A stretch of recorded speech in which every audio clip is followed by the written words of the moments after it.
আজকে এখানে বাড়িতে আসলাম, আসার পরে নৌকা নিয়ে ঘুরতে বেরোছি।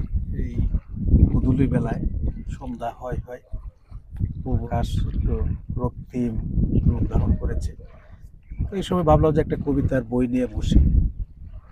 আমাদের অত্যন্ত শ্রদ্ধাভাজন এই কলমা খানদারি সন্তান, উনি শিক্ষক, উনি শখের বসে লেখালেখি করেন। ওনার কিছু বইও বিভিন্ন সময় প্রকাশিত হয়েছে। উনি একটা বই আমাকে বেশ কিছুদিন আগে দিয়েছিলেন, বইটা আমি একটু পড়ার চেষ্টা করেছি, আজকেও হাতে করে নিয়ে আসছি। তো বইটার যে সৌন্দর্য সেটা আমাকে মুগ্ধ করেছে। একটা সন্তান হওয়ার পরে প্রথম যেটা হয়, একটা সুন্দর নাম রাখা হয়। যে কোনো কবিতার বই অথবা উপন্যাসের বই আপনারা দেখবেন যে তার একটা শিরোনাম থাকতে হয় যেটা মানুষকে টানে, নামেরও একটা বিষয় থাকে আর কি। এখানে ওনার যে বইটা খুবই চমৎকার কাব্যিক একটি নাম, এখানে ছন্দ আকারেই উনি নামটা দিয়েছেন সম্ভবত, সোমেশ্বরীর বাঁকে কলসি নিয়ে কাকে। সোমেশ্বরী আমাদের দুর্গাপুরের একটি অতি ঐতিহ্যবাহী নদী। মানুষের জীবন, মানুষের সংগ্রাম, মানুষের জীবনের সাথে, মানুষের পেশার সাথে এই নদীর একটা সম্পৃক্ততা প্রাচীন আমল থেকে আছে।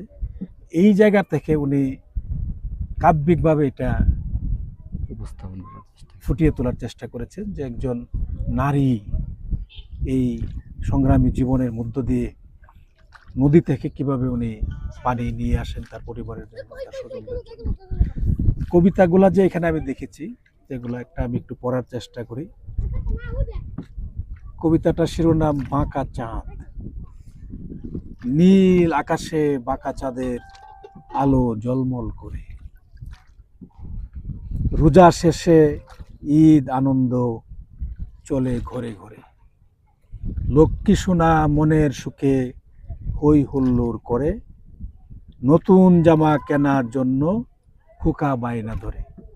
এই যে চারটা লাইন আমি এখানে পড়লাম, মানুষের বাস্তবিক জীবনের যে চিত্র, সমাজের পরিবারের যে চিত্র, এটা উনি এখানে খুবই চমৎকারভাবে ফুটিয়ে তুলেছেন। অন্যান্য যে কবিতাগুলোও এখানে দেখেছি, সব কবিতাগুলোই ছন্দবদ্ধ, ছান্দিক প্রকাশভঙ্গিতে উনি লেখার চেষ্টা করেছেন। তো আমি শেষে যেটা বলতে চাই, একজন বলেছিলেন সবাই কবি না, কেউ কেউ কবি, জীবনানন্দ দাশ।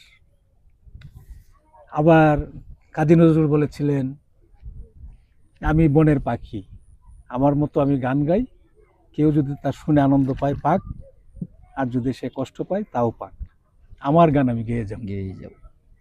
আবার রবীন্দ্রনাথ এক কথা বলছিলেন যে কবিদের কিন্তু সামাজিক দায়বদ্ধতা আছে, রাজনৈতিক দায়বদ্ধতা আছে, সেই আঙ্গিকেই তার লেখাগুলো হওয়া উচিত বা লেখা দরকার সেইভাবে।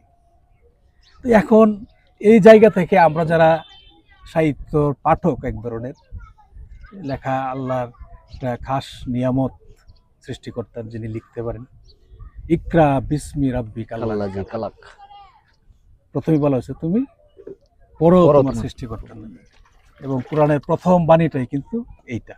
আমরা যারা পড়ে তৃপ্তি পাই, আমরা চাই যে শাহজাহান সাহেবদের মতো লেখক, কবি, সাহিত্যিক, সাহিত্যপ্রেমিক সমাজে আরও সৃষ্টি হোক।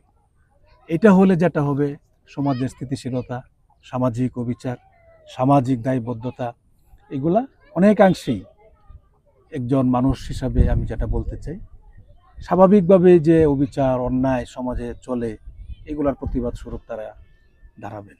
ধন্যবাদ।